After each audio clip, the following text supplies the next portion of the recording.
Welcome to Broadway Drumming 101. My guest today is Dena Tauriello. Welcome, Dena. Thank you, Clayton. Happy to be here. Thanks for having me. How's things been going at Little Shop of Horrors? Everything has been wonderful, and people are showing up, and we're selling out, and we're having a blast. What's the name of the theater that it's playing again? We are at the Westside Theatre, which is 43rd and Ninth. Aha. It's a nice theater, and I wish that you run for many decades. Thank you. I don't know if you want to stay there for decades, but We'll take it month by month. We'll hope for the best. Month by month is good. well, many decades ago, you started playing drums. I did. What was the first thing that made you say, you know what, I want to play drums? Karen Carpenter. And you saw her on TV? I don't remember exactly how I came to know that she was a drummer. My parents were music fans, and they had an array of 8-track tapes, just to give you, a clue on how far back we go on this. And the Carpenters were in the repertoire, and I fell in love with Karen's voice and the music, and somehow came to learn that she was a drummer. And after harassing my mother, God rest her soul, she managed to get tickets for us to go see them live. And during the concert, she always did a bit during the show where she'd be featured on drums. Early on in their career, when they first broke, she would be on drums the whole show, and she sang from behind the drums, and that was that. And then management decided they needed her to be a front person and really get her out front to sort of lead the show. So she would only be featured for a little bit during the concert from that point on. But I just remembered being blown away and having the aha moment sitting in the audience. I think I was all of 7 years old, and I went, that's what I want to do. And I actually was fortunate enough to get backstage and meet them as well. She had a tremendous impact on me. She was as lovely and wonderful as she was talented, and really, she single-handedly changed my life. That was all Karen. Did you start taking lessons shortly thereafter? When I was 8, Did you start out on a pad like many people did back I then? sure did. For months and months and months, my drum teacher wouldn't let me anywhere near a drum set. He wanted Same. old school, right? Yeah. Well, Then was the pad at an angle? I did. It was a little block of wood with rubber on it, Yes. and it was angled. Yeah, that's. So yes, he wouldn't let me anywhere near a drum kit, and I think it was, unlike our immediate gratification society of today, where, as a teacher, over the years, kids want to, they want to get right on the kit and they want to play this song and that song, and I'm like, whoa, slow down. Let's work on your fulcrum and your grip and make sure you're cool and focus a little bit on technique before you hop on those drums. But I think for me, because of my age, I think he wanted to be sure that I was really going to be committed and really into it before my parents invested in a drum set and, all that kind of stuff. So lo and behold, they finally did, and that was that. And your first drum set was? A Silver Sparkle Slingerland. Unbeknownst to me at the time when I got it, Karen also played a Silver Sparkle. She was a Ludwig artist. I ended up with the slings, and I believe they are a 1967 variety. They're amazing, and I still have them, of course. You were playing at, I guess, junior high school? Or is that then you went into high school playing with different bands, or did you play like an ensemble? I did sort of an array of the school stuff. In grammar school, I did regular, school band, orchestral stuff. My school, they had just a smaller ensemble with strings and selected instrumentalists. So I was part of that.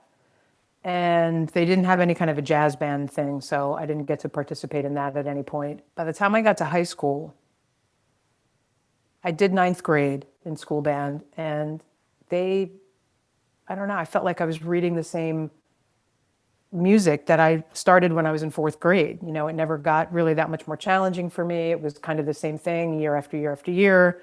And I just honestly kind of got bored with it and was already playing in garage bands at that point and starting to do gigs and things like that around town and whatnot. So my interest kind of went to the rock cover band thing, and I phased out of the school situation. Do you remember some of the covers that you were doing back then? And what bands Oh, you were yeah. Oh, emulating? yeah. We did White Room by Cream. We did Steppenwolf, Born to Be Wild. I believe there was a little Stones in there, some Jumpin' Jack Flash. No Carpenters? Jumpin' Jack Some Flash to some Hendrix, yeah, some Close to You. No, it didn't quite go like that. Well, I sure as heck wasn't going to sing, so do you not sing? not particularly. My kids remind me that I can't sing. So I mean, I'm okay, but I'm no lead vocalist and I'm no Karen, that's for sure. So did you ever sing in any bands that you played with? I did some backing vocals a little bit in a couple of bands, and actually some of the cover bands that I was in years ago, I did lead on a couple songs. So you're playing in cover bands back in high school. What town did you grow up in? I grew up in Montville, New Jersey. Montville is Morris County, so about a half hour outside of Manhattan. Did you ever think of playing in marching bands back in high school? I did. My big conflict was that I was also a jock. So I was a 3-sport varsity athlete in high school and went to college on a partial softball scholarship at Penn State. So I sort of had the split screen world of jock and musician. They kind of collided occasionally. And I think, favored the athletic side a little bit more in my younger years in terms of making some of those decisions, like not being able to play in the pit, for the high school production of whatever show because I had softball and I couldn't juggle both. So I kind of went the way of sports, thinking that I might hopefully get a scholarship or that was part of the goal. So that's kind of where it landed. Excuse me, we're going to go off on a tangent here. Uh-oh. Softball.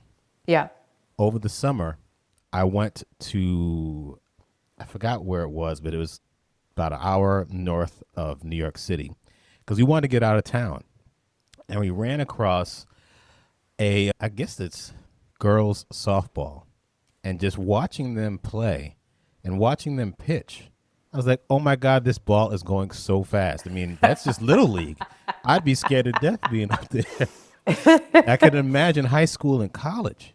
When I played, they've since changed this to softball in its original, fast pitch softball in its original form was very different from baseball. Baseball is very home run oriented, run production oriented, and softball was really about precision.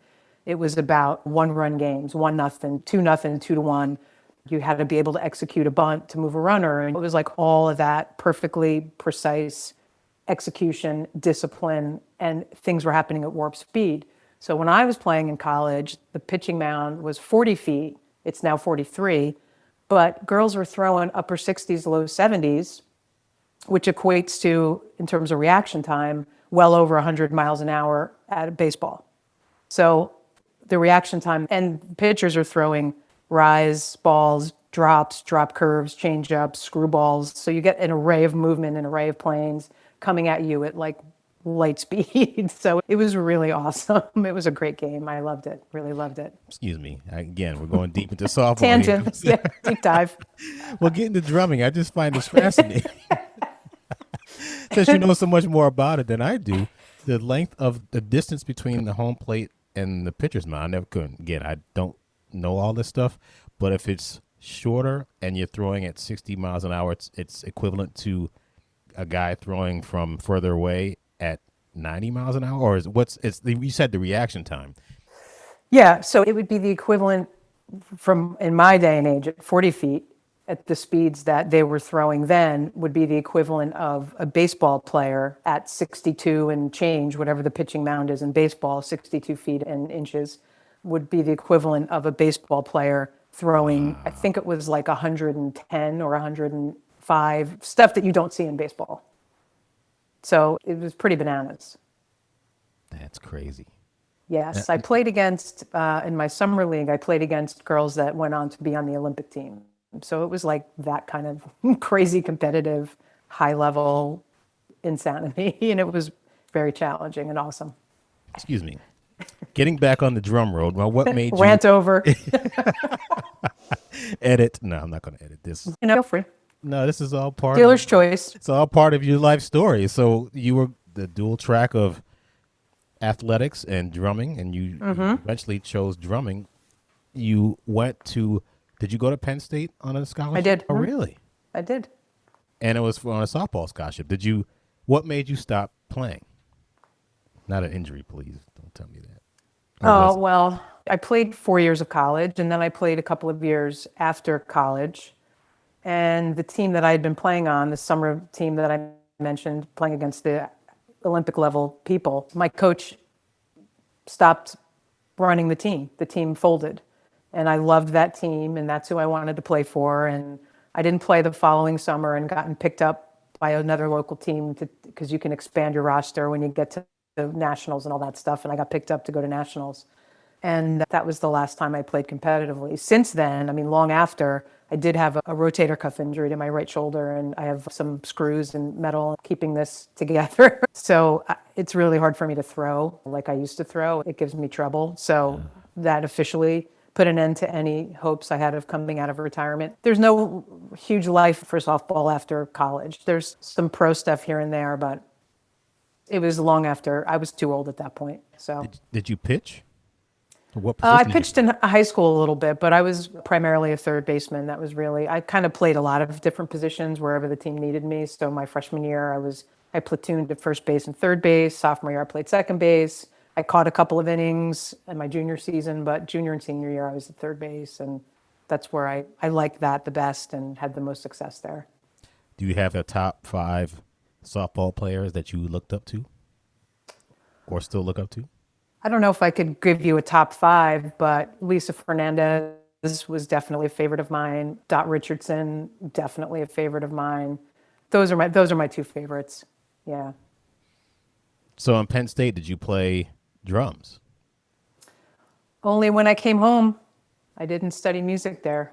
That's the big regret for me. That if I had to start listing regrets, that would be a regret. I wish I had a do-over on that one. I would still go to Penn State, but I would have pursued music. Again, the Really? marching band thing. Yeah, I knew that you had to do at least 1 year of marching band, and I was afraid that it would, because Division 1 sports are year-round essentially. So I knew that I have a fall season, and it would interfere, and I sort of let that scare me off instead of really trying to work it out and deep dive and see if I could come up with a compromise or figure out a way to manage it. And I just kind of let it scare me off. So that was a regret for me for sure. Now, why Penn State and not Iowa or Wisconsin? Or, I don't know the top softball schools, but why Penn State? I really love the campus. I love the focus on academics with a really strong athletic emphasis. We have a very competitive sports program across the board. And I wanted to go to a big school and be challenged athletically and academically. And I felt like it was a really good fit for me. Did you go to many of the football games? Oh, yeah, I Is sure it the did. Nittany Lions? Nittany Lions. Now, what is a Yep. Nittany Lion? There's a mountain range nearby that's called Mountain Nittany. So their mascot became, and they say it sort of looks like a lion. The landscape of the mountain range looks like a Ah, lion, so it became the Nittany Lions. all right. Yeah. Do you still watch the softball team on TV, or do you not follow them? If they're on TV, they usually aren't because we're not one of the top. Sadly, we're not one of the top programs in the country. We're competitive, but not competitive enough that we're going to be on TV. But they have alumni weekends and things like that. And when I can go, I go back and see my teammates and check in on things. So you didn't play much at all. Only when you came back. Did you play in any bands when you were back in town, or did you just play for fun on your own in I practice? just played for fun on my own when I come home. And then I didn't really start playing out in the world until after I graduated and moved back. Then I kind of got back into things and kind of went on my way. And you said as soon as you got done with college, you were like, I want to play musicals. Actually, as a kid, I wanted to play musicals. So Really? it's not, yeah, my mom was a really big, she was a Broadway aficionada. She saw tons of shows. And I have stacks of her playbills from the shows that she'd seen over the years. And she used to bring us in. My parents split when I was 10, and it became something that she would do for us. You know, money was usually pretty tight in my house. We didn't have an abundance of cash flow. And she would managed once or twice a year, whenever she could do it, or if the right show came along that she thought would be good for us to see, she would take us in and we'd go to lunch and we'd go see a show. And yeah, that was pretty life changing for me too. Kind of up there with first was Karen, and then a couple years later was seeing my first show. And what was the show that you liked the most? I've seen a lot of shows over the year that I've really loved, but I think the one that had the most impact on me was a show called They're Playing Our Song with Lucy Arnaz and Robert Klein, and Michael Keller was the drummer. Oh, wow. Yes. And I was able to share with him this story of we had front row center orchestra seats, and I was looking over into the pit, watching the drummer like warm up and sitting behind the kit and whatever, and thinking, wow, I'd love to do that. That's so cool. And it was Keller. Isn't that crazy? For those that don't know Michael Keller, he's one of the contractors that hires musicians for Broadway shows. He hired me for Lady Day at Emerson's Bar and Grill and hired many, many other people. He's a great guy, great drummer, and overall just a great person. Absolutely.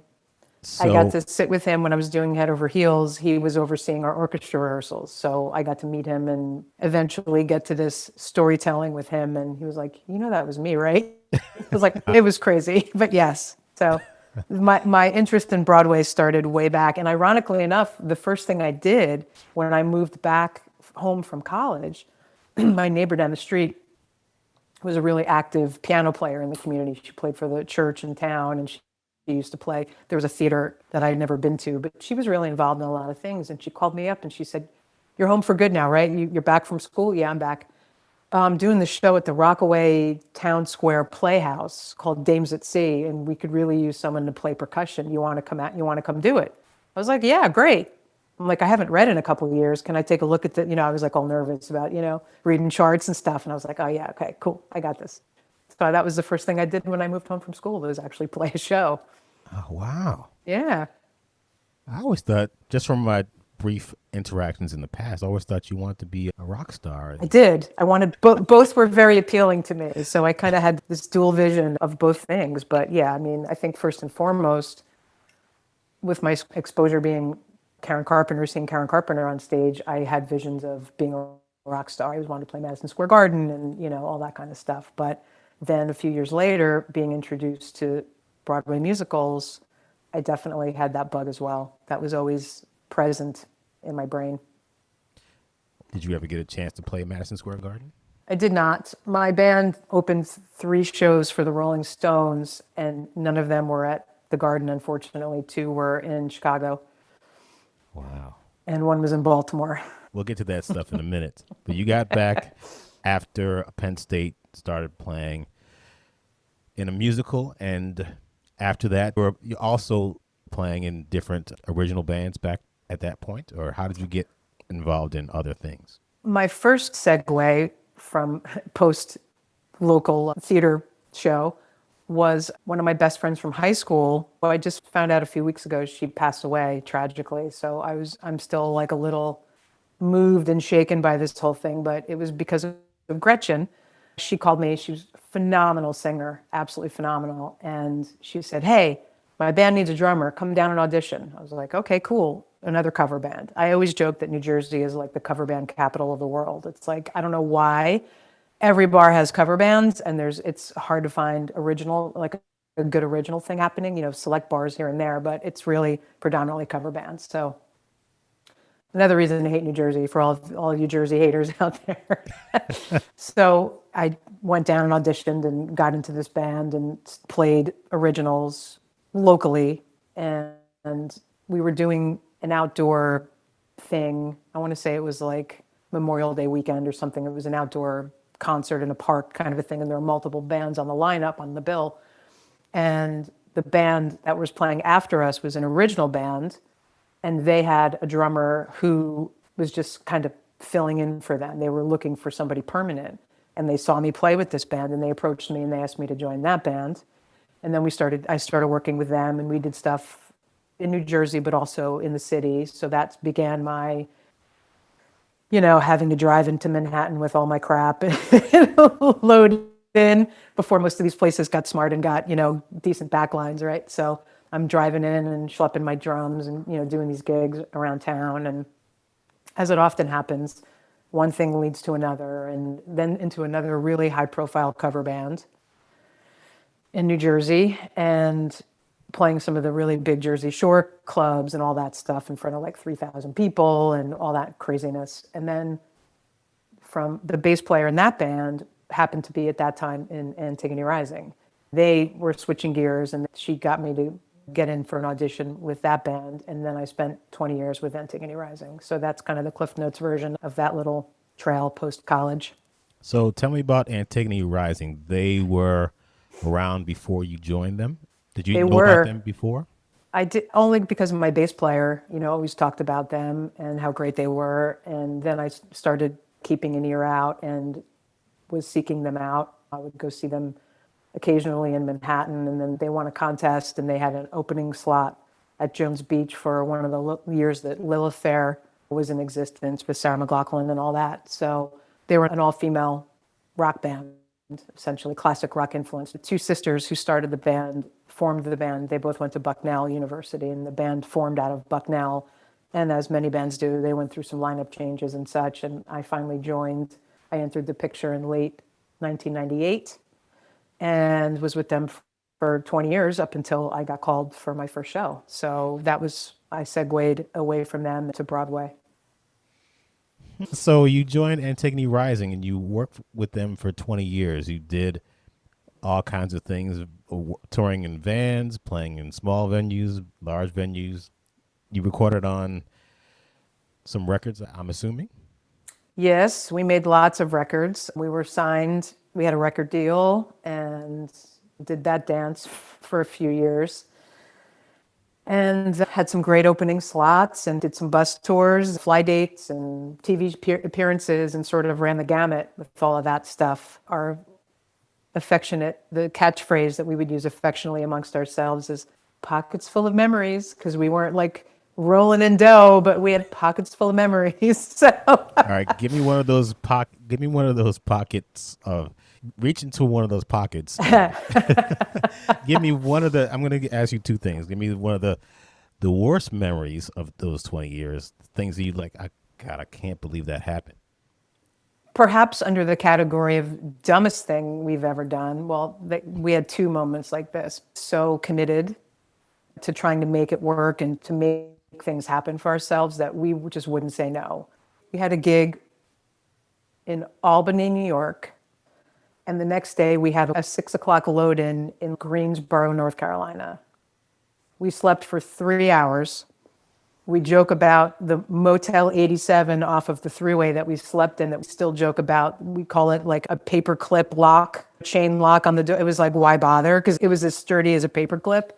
And there were like all these sketchy people in the parking lot, and I don't know what was happening. So we slept for 3 hours, and we jumped in the van, and we went.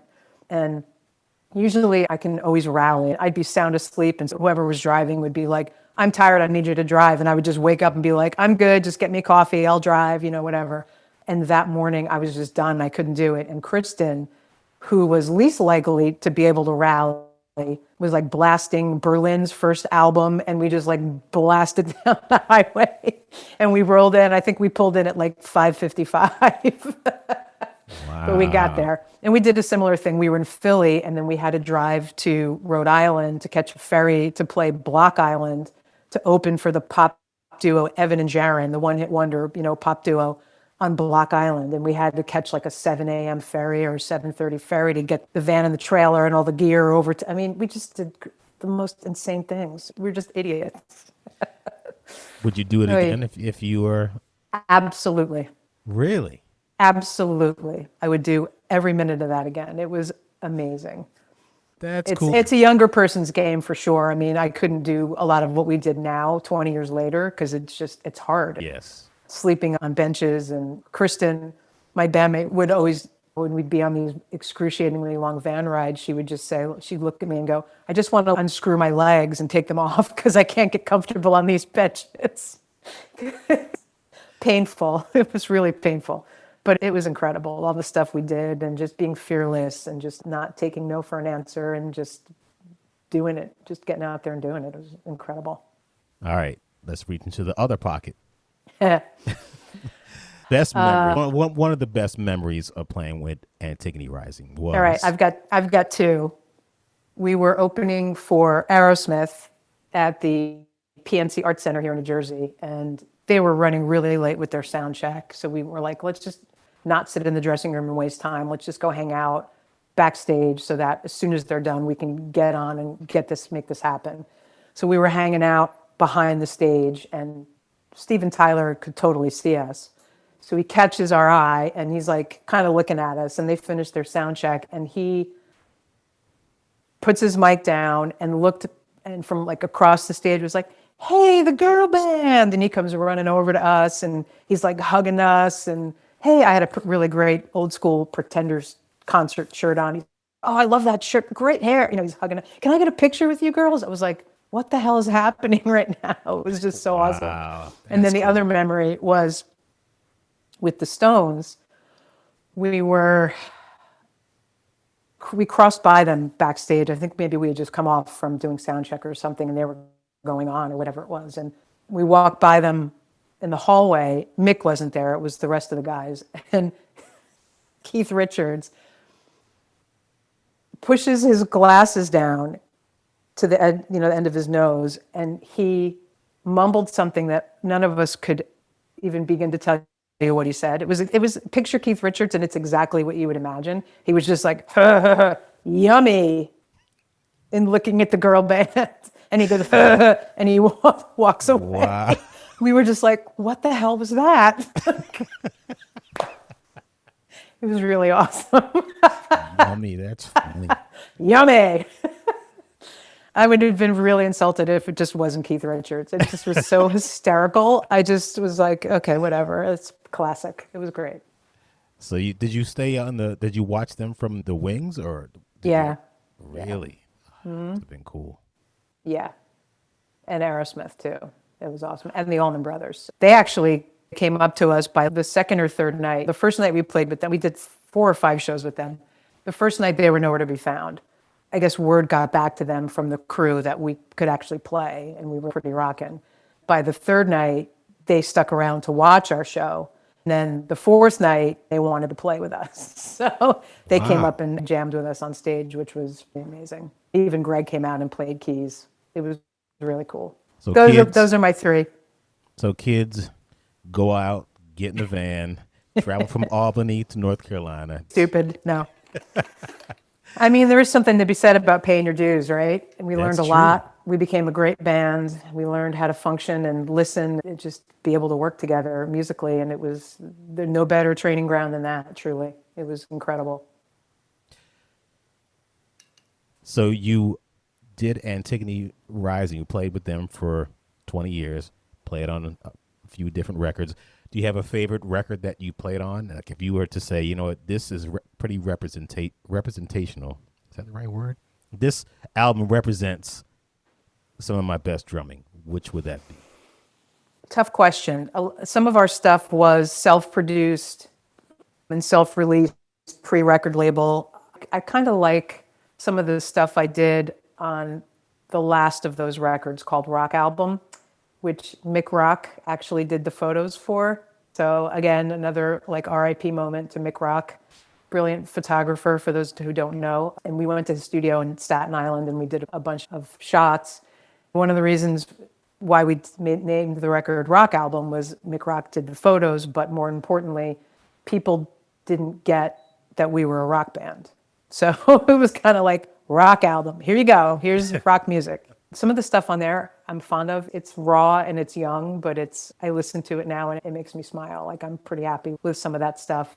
From the Ground Up, which was our only label release, was done to be released in conjunction, to be released in Starbucks. Even though it was released on our label, the first wave of distribution was for Starbucks only.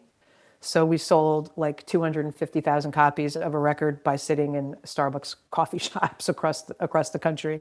And it was done live in Sony Studios, and it was done intentionally, us stripped down, done like a coffee house record. So it's more acoustic. It's not as rocking, so to speak.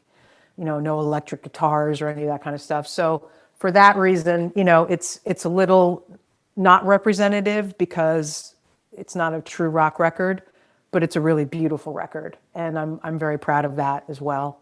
So I would say, and then we had a lineup change. We kind of split and reformed and whatever years, after the original wave. And the first record we did with the new incarnation of the band called 23 Red. I'm proud of the drumming on that record. So either any of those three, they're all different. Each are different. So you kind of get a smattering of stuff if you were to drop a needle, so to speak, on any of those three. You said drop a needle. Talking about Again, tracks, dropping a needle. I know. I can't. I'm old school. I can't help it. Don't judge. Put the cassette in and you just fast forward. No, I can't. I can't do cassettes. Well, you can stream it. Right. We are on iTunes and Spot and all that stuff. So yes, you can find it out there in the world. We're all over that and YouTube and whatever. So yes. Wise guy. Is the band still around? They are. They're working as a trio right now. They're staying busy. They just did the Melissa Etheridge cruise. They're just coming off of that. They have a nonprofit organization called Girls Rising, and they're doing incredible work, and we're still in touch, and we're on great terms. We keep talking about getting me back in for a show here or there to sit in with them again, and we'll see if that materializes this coming year. So hopefully it will. I miss my girls, and I have a great time with them, so hopefully we can make it happen. After Antigone Rising, you got into New York City playing shows. I did. What was the first show that you were on? A show called Head Over Heels, which Tell me about opened in 2018. And it was all the music of the Go-Go's. The story had nothing to do with the Go-Go's. They used the Go-Go's music to tell the story, which many jukebox musicals do that. And they were looking for, since it was the music of the Go-Go's, they wanted, I guess, to be authentic in what the pit looked like, and they wanted an all-female pit. And that's how I got called. They wanted someone who had the right experience and the right feel and flavor to play a book like that, based upon what I've just vomited all over your podcast as far as my experience and all that stuff. You took it out of your pockets. That's what the pockets. That's right. What's it called? Pockets. I emptied my pockets. That's correct. You get the feel for my rock pedigree or my rock experience and love of it and all of that stuff. Well, I ended up getting the call. Before you go on with that, with Antigone Rising, did the band ever get pigeonholed where they wanted you to play with other female rock bands, which I guess there aren't very many? Did you ever play with the Go-Go's, like open up for the Go-Go's or anything? We opened for the Bangles. Okay. We never got to open for the Go-Go's, but we opened for the Bangles. It was an interesting thing. It was really a struggle for us through all of our years of touring, particularly as a young band, with not a lot of marquee value right out of the gates. We didn't have a deal. We were just grassroots. We were touring and traveling and trying to sell merch and get our name out there. So any of the promoters who booked us, it just makes me laugh. It was infuriating, actually, but looking back on it, it makes us all laugh that somehow like girl music is a genre of music. Just because you're female, you belong on the same bill together. So they would put any female opener for us. It could have been like a bluegrass, it could have been country, it could have been folk. It didn't matter. Just because you're a female, like that was the logical opener. And we're like, can you put us on a bill with a rock band? It doesn't need to be like, we're a rock band. Put us on a bill with another rock band. That's going to help us grow our audience. If you're putting us with similar style of music, that's, hey, we like this band, we like that band. Great. That'll help us grow our fan base. It was like pulling teeth to make it happen. So yes, we were always on, and that became our joke. We're on like girly night. It was girly night everywhere we went. And it was just so frustrating. But well, yeah. Speaking of frustration, I'm going to share, or you're going to share something. I'd like you to share a story that you shared on another podcast that I had about the sexism that you experienced during this time that a lot of people didn't even think was sexist, but when you explain it, you're like, I can't believe you just did that. Like, for instance, There was one thing you told me about.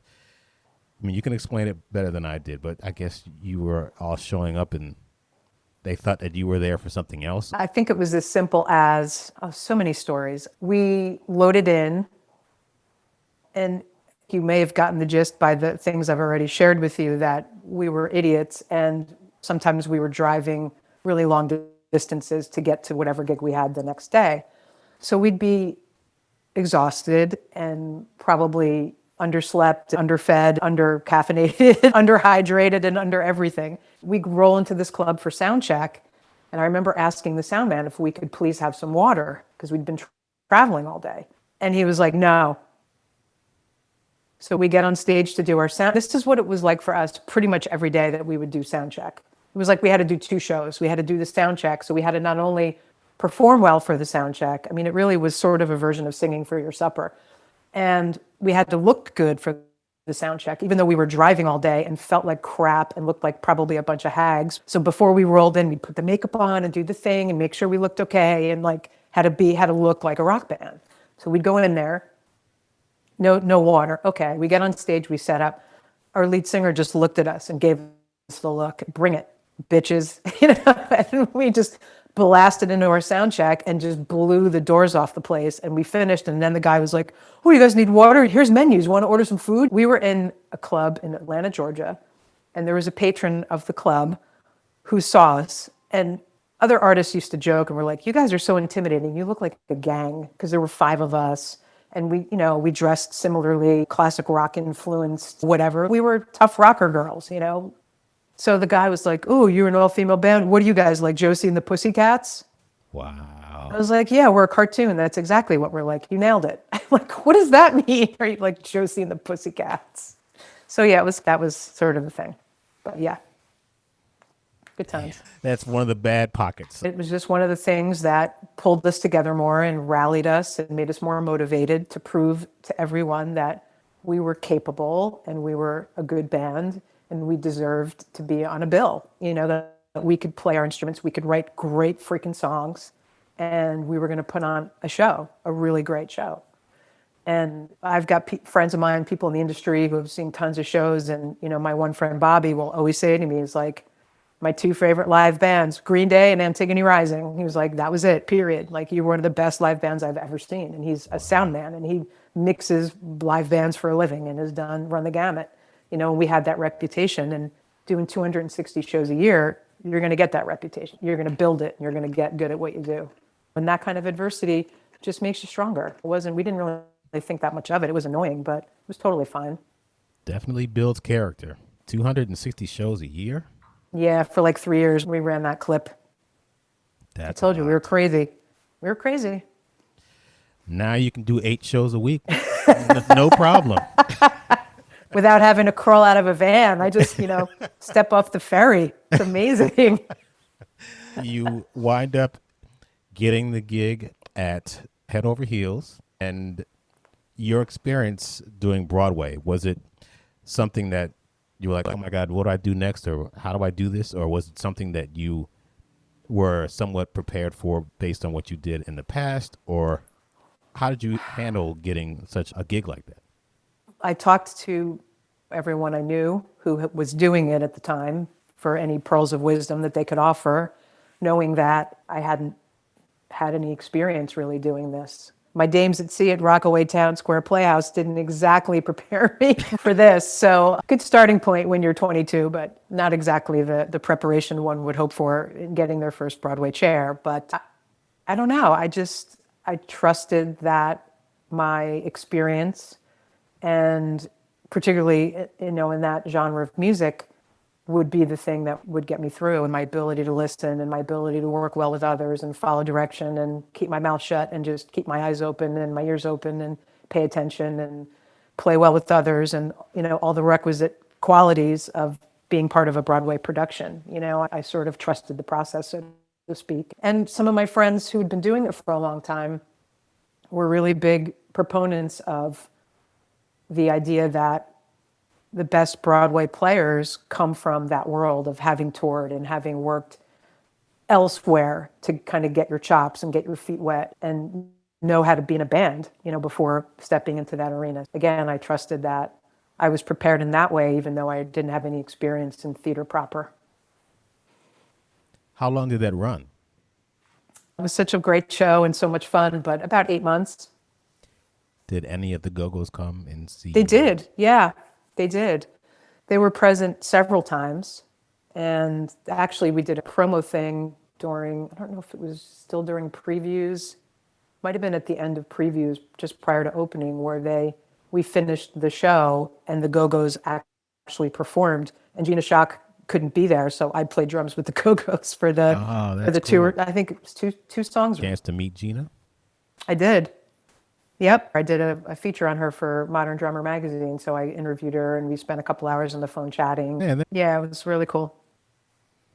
tell you when that And they were just inducted into the Rock Hall of Fame, and the Head Over Heels playbill is in the Rock Hall, so that was kind of cool. that's great. Did you obviously you played on the cast recording? Yeah, Aha. yes. Looking back, it was you said 8 months. In your experience, did you have many subs come in to sub for you during that time? I had 3 subs that I was carrying, so that was it for me. I intended to work as much as I could. I didn't have a tour on the books or anything that was going to have me out of town for any great length of time. I had a few fly dates here and there and some freelance work, but nothing crazy that I needed a lot of subs at my disposal. So I thought 3 was manageable to keep them working and to not take off a lot. What were you looking for when you were hiring those subs? What qualities?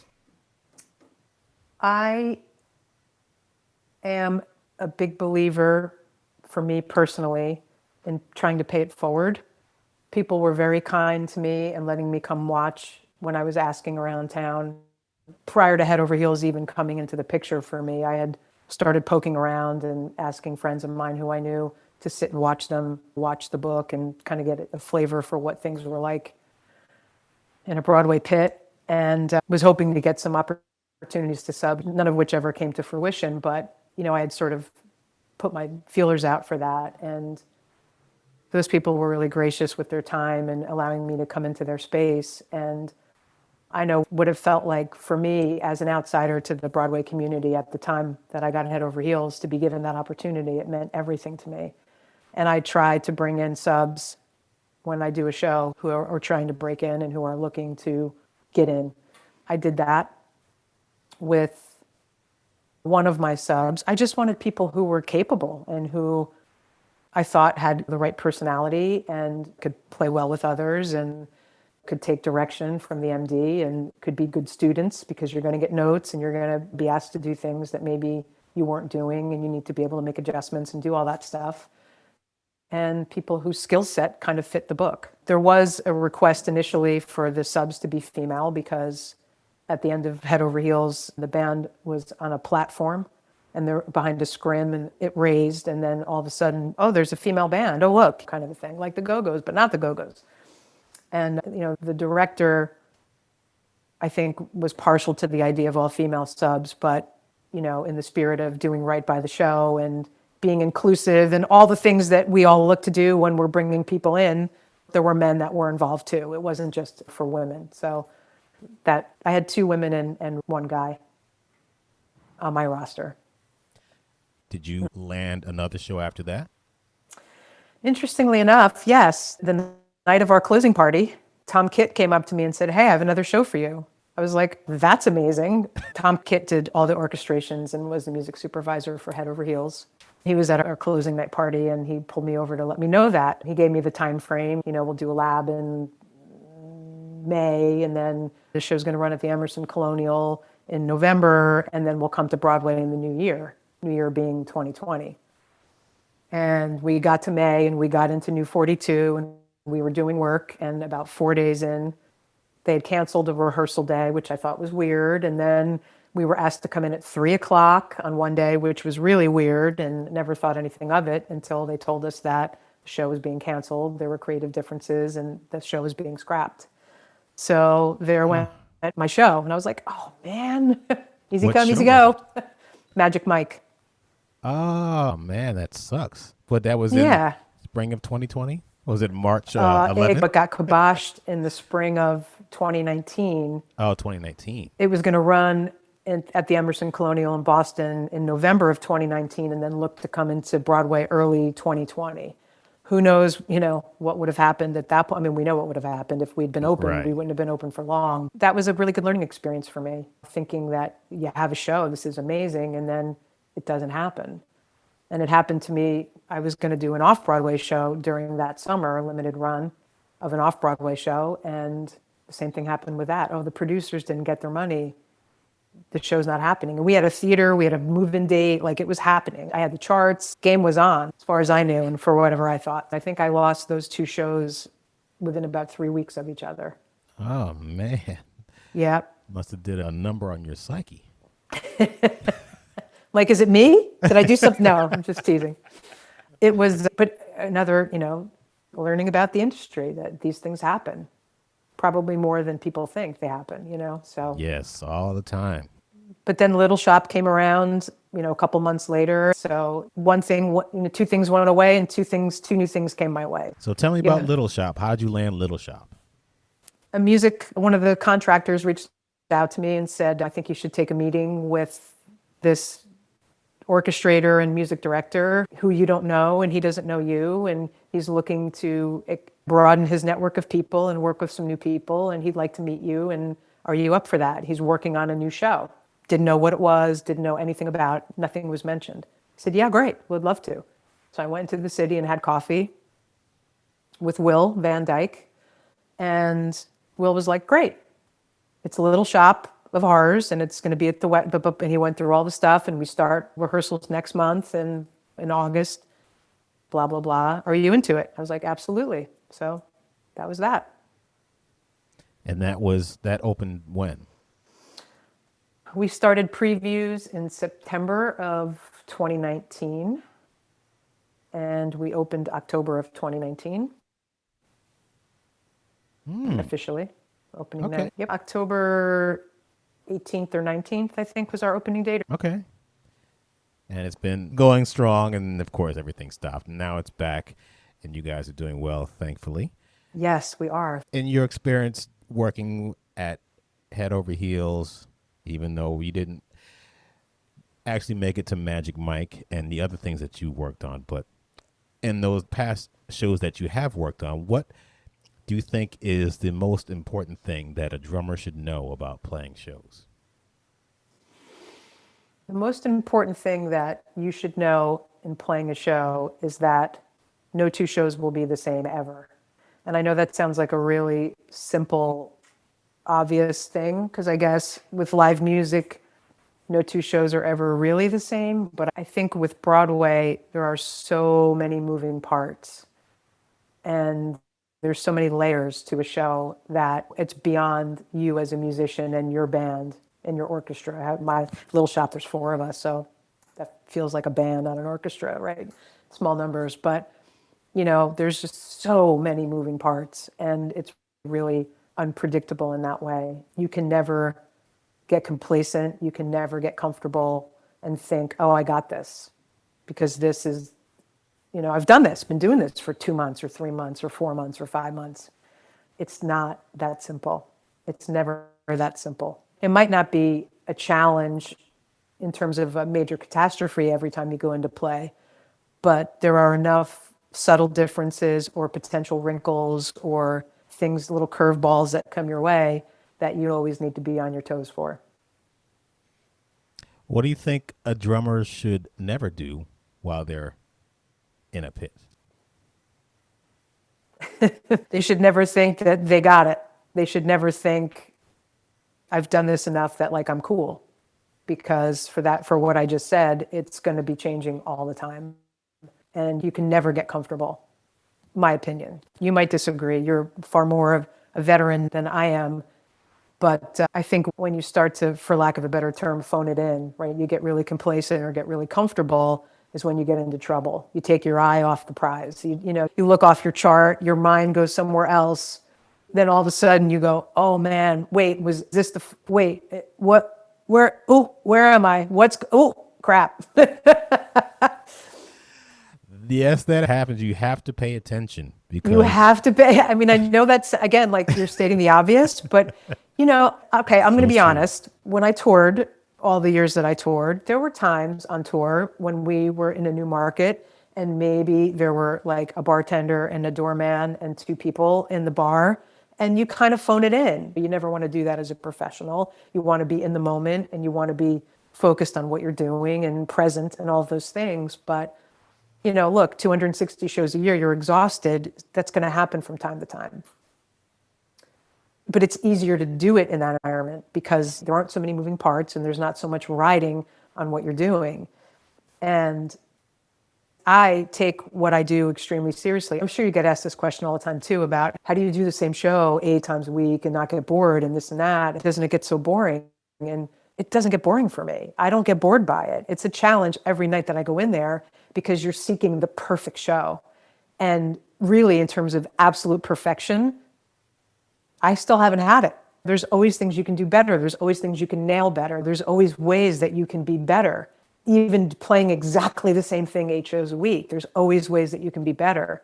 And if you get away from that focus and you let your mind go somewhere else, you're going to be so far from that. And the people who are on stage, who the show is really about, I joke about this in some of the clinics that I've done. Over the shutdown, I was doing a lot of remote clinics, talking about how my work as a rock player prepared me for Broadway. And I jokingly say, if you think that a musical is about you as a musician, you're wrong. Because it's not about you. You're supporting what's happening on stage. It's not about you and showing off your fills and trying to be the star, which you might be able to get away with in a band on a stage. But you can't do that in a Broadway show. That's not about you. People are depending upon what you're playing for every inch of their choreography, for everything that they do, for the phrasing of their vocal, for every bit of minutia that they're doing on stage. You will affect that in every single way, in the fill that you do, and your dynamics, and your all of it. So you can't take it for granted, and you can't take your eye off the prize. You got to be there. You got to be present. Some people have said on this podcast when they don't feel present and they don't feel 100% and they don't want to phone it in, they take the night off because they'd rather not be there than be there and phone it in. Yep. And even for myself, when there have been times where I feel like phoning it in, I got to make sure I refocus or take the night off. I'm like, you know what? I don't want to be here tonight, and I'm not fully there because, like you said, there are times where I might hit a snare drum fill, and that triggers the lighting cue, which triggers automation to come on, right, and the spotlight to come on. And if I'm just like thinking about, man, I can't wait for tomorrow. I'm going to cook some fried okra. I'm like, no, you can't do that. You can't start thinking about fried okra, even though I don't like okra. One thing you can never do in the pit is think about fried okra, Clayton. That's going to be a quote from me. Stay away from fried okra. It's bad for your heart anyway. So, Little Shop of Horrors. Do you use your own drum set for the show? I do. I have a mix. I have electronics as well. I am triggering Ableton. I am running Ableton for the whole show. So extra special reason to never think you can phone it in because you take your mind out of that and you miss a cue big time. So yeah, I have like an SPD pad and foot switches and all that stuff. But yeah, I have my own gears in there. Where did you learn Ableton? Because I am unable, because I don't know how to use Ableton, but it's a skill that a lot of pits might require. Tell me about Ableton. I will tell you all that I need to know, all that you need to know. Sorry. My first exposure to Ableton was through an online class that I took through Berkeley, I believe, many, many moons ago, because Ableton was just starting to be a thing. And I took some online classes, and I didn't really feel like it gave me a whole lot of information, but at least like some of it made sense to me. And I never used it again beyond the class. So I get called, Will was talking to me about Little Shop and Ableton and whatever. And of course, my hands started to sweat a little bit at the thought of all that responsibility and having to do all that. But I knew enough to know, A, that I wouldn't have to program it. which is really the super hard part. You really need a certain skill set for that. And I knew that I wouldn't be able to do that, nor did I have to. So that was cool. B, from my experience at Head Over Heels, knowing what it was like to be in the rehearsal room day one of rehearsals, the focus is not on me. The music director is focused on the actors and the singing and the ensemble and all of that stuff, and not so worried about, am I playing the ink, or did I miss a kick drum note here, or did I miss a crash? That wasn't his focus. So I knew, and just the nature of rehearsals where you're on one number maybe for 2 hours, or whatever the case may be. So I knew that I would have time in the rehearsal room to get comfortable with the rig before getting into tech, before getting into, all that stuff. And I just committed to the fact that I would learn how to do it and I'd be okay. And I was. So that's how I learned, was really in the rehearsal room. I didn't have any prior experience, running it or being able to trigger it or doing any of that stuff. So in the Little Shop Orchestra, the Gang of Four, as opposed The Gang of Four. the Antigone Gang of Five, Mighty gang. you're triggering a click track? You're triggering sounds? All of the above. Most of it is on click. There are key 2 parts. There is percussion. There are some sound effects. The top of Act 2, for example, the number is called Call Back in the Morning, and Audrey and Seymour are doing this bit where the phones are ringing in the flower shop and they're like answering the phone. So all the phones that are ringing are coming from the Ableton. No pressure there when you miss a cue and they're picking up a phone and it's not ringing because you screwed something up. So these are the joys. But yes, so it's kind of a mixed bag of stuff that's happening through the Ableton. It's interesting you talk about playing the same show every night, but trying to get it right. I recently recorded audio versions of the show for my subs that are going to start coming in for Ain't Too Proud. And when I started recording myself, I was like, okay, I'm going to get the entire show perfect to give it to them. But then you start making little mistakes here and there. You're like, damn, I could have done this better. At the end of the song, I was like, I'm going to get this feel. I'm going to get it. And then you start thinking about it. Yeah. And you screwed it up. There are times where sometimes I listen back and I'm like, oh my God, that sounds great. But you want to try to do the same thing the same way every night. And sometimes it's just really difficult to do, but it's a challenge to try to get the level of consistency the same every single night. Absolutely. Which is something I'm sure that you do every single night at Little Shop. Absolutely. I try. That's my goal for sure. My focus is always there and trying to nail it. Something as silly as like I have 2 wood blocks off to the side and sometimes it's like a blind hit because I'm turning a page or like the stick will just slide off a little bit and I don't get a clean hit in the center of the wood block. Something that's silly. It's like, there goes my perfection. It's like, wood block. Wood block foils you again. You have your drums in the pit. Are you using pearl drums? I am. I see you have that pearl shirt on. Yes, this is brand new, isn't it? Very similar to this one. It's nice. I know. Got the baseball, the baseball Yes. jersey kind of thing going on, right? The stripes. Yeah, Very pearl. cool. The shells are, for all you gearheads out there, reference pure shells. Music City Custom I have the wraps. So they are, actually, I used them at Head Over Heels. The show had purchased 2 drum kits because I had one in the actual pit room where I was all by myself. And then there was one up on stage that I would have to run up 2 flights of stairs for the reveal at the end to get behind that kit. That's the one that I bought from the show. And it's sort of like a vintage orangey sparkle, orangey gold kind of a sparkle thing. It's cool. 5-piece, 10, 12, 14, 20-inch kick. So it's a little bit of a smaller setup. Do you have an endorsement with Pearl? I do. I'm a Pearl artist. I also endorse Zildjian cymbals, Evans drum heads, Promark drumsticks, drum tacks, sledge pad. Are you familiar with sledge pad? No. It's a really great kick drum dampening system. And it's vented. So the way that the foam is vented and the way that it sits, it allows airflow, but it also gets rid of the extra annoying possible resonance, frequencies, whatever. So that's a really great product. SKB cases, ultimate ears, and big fat snare drum. Ultimate Ears. Tell me about Ultimate Ears. I use in-ears just because of the click and Ableton situation. I had them set up for me in my booth when we did our seating. I did a second Aviom. For those of you who don't know what the Aviom is, it's sort of our monitoring system. We plug headphones into that and we can dial up our mixes for whatever we need through the Aviom. And I had them do a secondary one to my right. I have a pair of traditional isolation headphones plugged in and ready to go in the event that anything were to happen with my primary, either my primary Aviom or my in-ears, my buds. I could rip them out and just grab the cans and go, and there wouldn't be an interruption, hopefully, with the click and, all that stuff.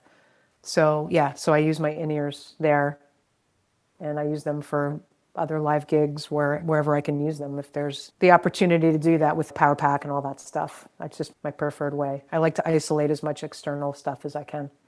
This is all going to be new for me because I recently connected with Empire Ears, and I'm getting my first set of in-ears in another Nice. couple of weeks. So Great. they like night and day from like what I have now. I don't know. I forgot what model number they are, but is it like night and day? Do your current cans isolate the external? Do you get like a lot of drum isolation, or do you get a lot of bleed through your cans? It's pretty isolated, but I understand when you get molds and it goes right in your ear, it's going to sound a lot better. Yeah, it's nice. I prefer it. Plus, my ears get bothered when I have the cans over my ears, and because I wear glasses to be able to read my charts, having an external mechanism pressing into my head, it bothers me after a little while. So the in-ears are just easier for me. I don't have any of those issues with my glasses or my ears getting sore. So it's a preferred setup for me personally. Since you come from the rock world and you're playing songs that you have to have memorized in your head, you don't have charts. It's not very rock and roll to have charts on stage. You wouldn't want to be playing opening up for Aerosmith and having charts. It's not cool. It's so not cool. Did you memorize Head Over Heels after a while? Did you memorize Little Shop? And do you keep the music up there for reference, or do you actually read it?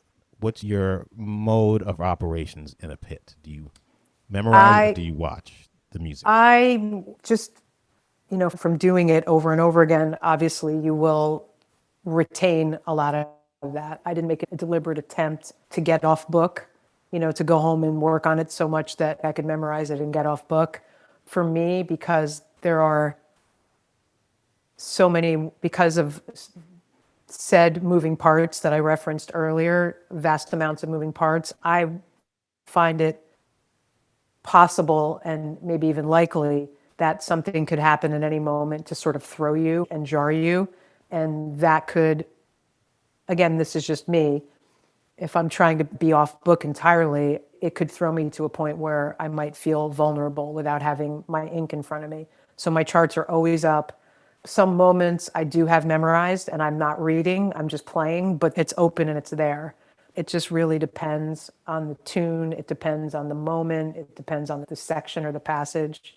What I'm playing, if I feel like I need to look and be focused on precision, I might want to take my eyes off to make sure that I'm like the wood blocks that I mentioned or something like that. I have to get to a triangle, even though I'm using my Miller machine. I still have to look to make sure I hit it in the right spot and all that kind of stuff. So there is a certain element of knowing it well enough to be able to get your eyes off the book. And for subs too, like you should know what you're playing well enough that you can get your eyes off to check in with the monitor and check in with the MD, and get back to your ink. Like you shouldn't be a slave to that.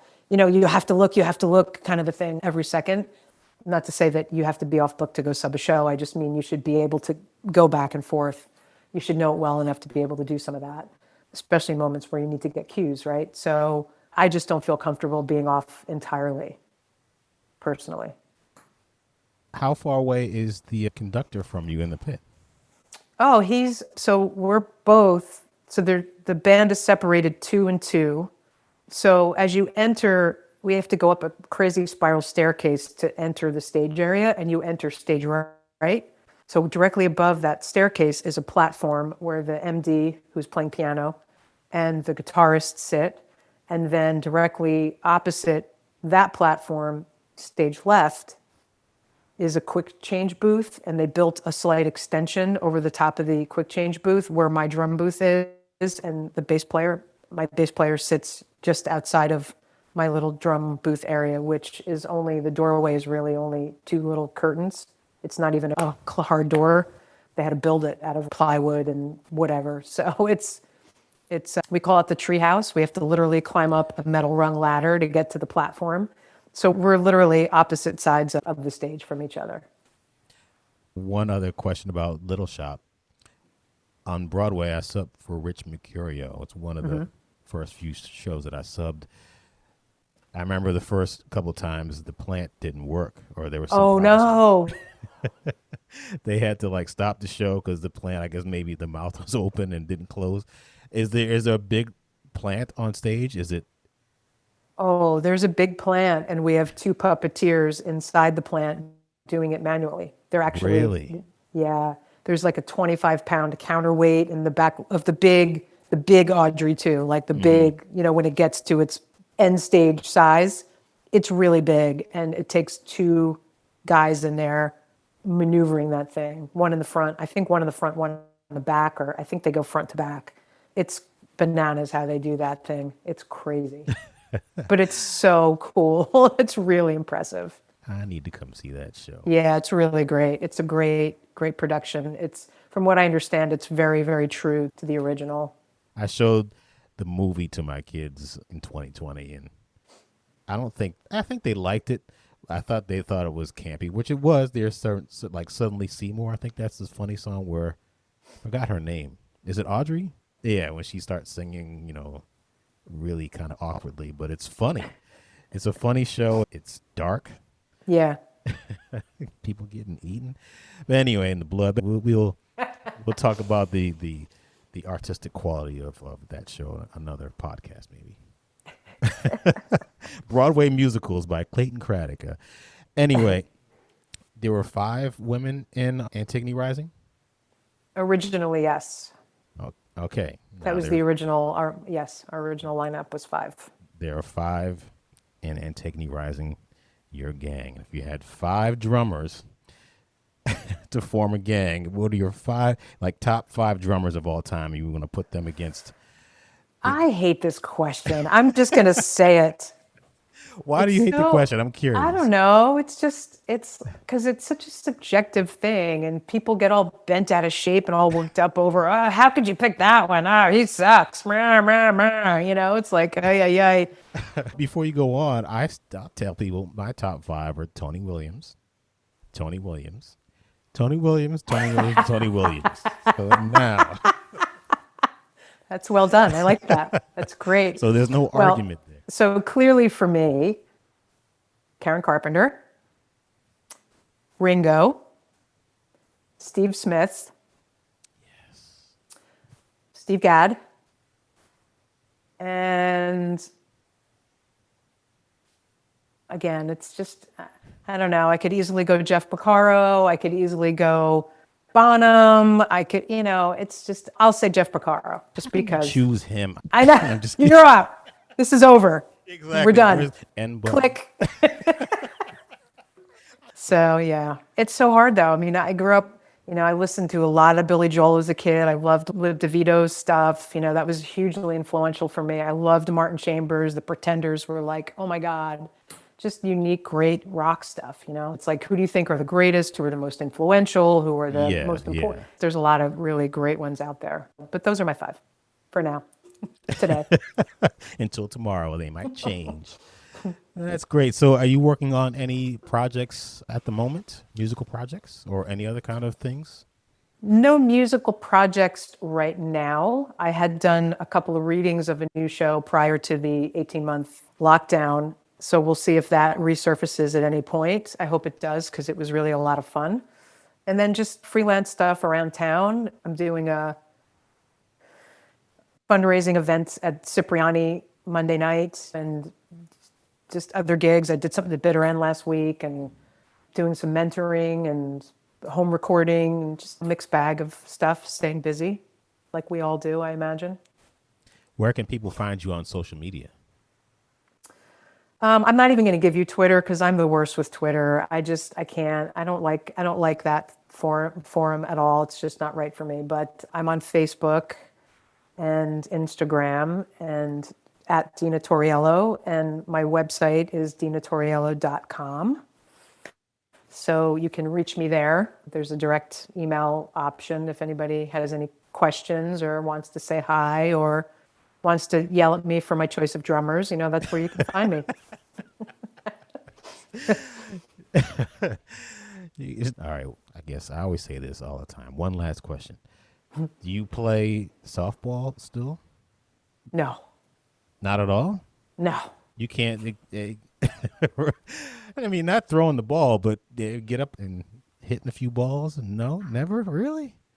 Oh Nope. man, just Nope. I haven't done it in a really long time. is it because you might get injured, or you just have no passion for it, or you just like,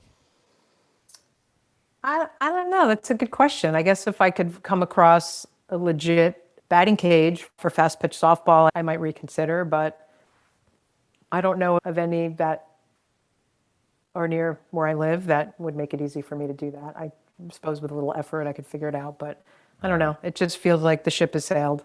I was so fascinated by this fast pitch softball over the summer. I'm gonna come pick you up. We're gonna go find a place, and you're gonna Okay. show me. I'm gonna get you back in the game, Good luck. or I'll Probably try pull a to. muscle 2 minutes in. They'll be like, And oh, we're both gonna be out like, oh my god, we got ice packs on our sub. shoulders. Yeah. Oh man, well, it was very nice talking to you. Thank you for being a part of my podcast for the second time. Thank you for having me. So much fun. Yes, I always like talking to you. And ladies and gentlemen, people can reach Dena at her website. She's an amazing player. Go see her show. Check out her stuff on her podcast. You once again.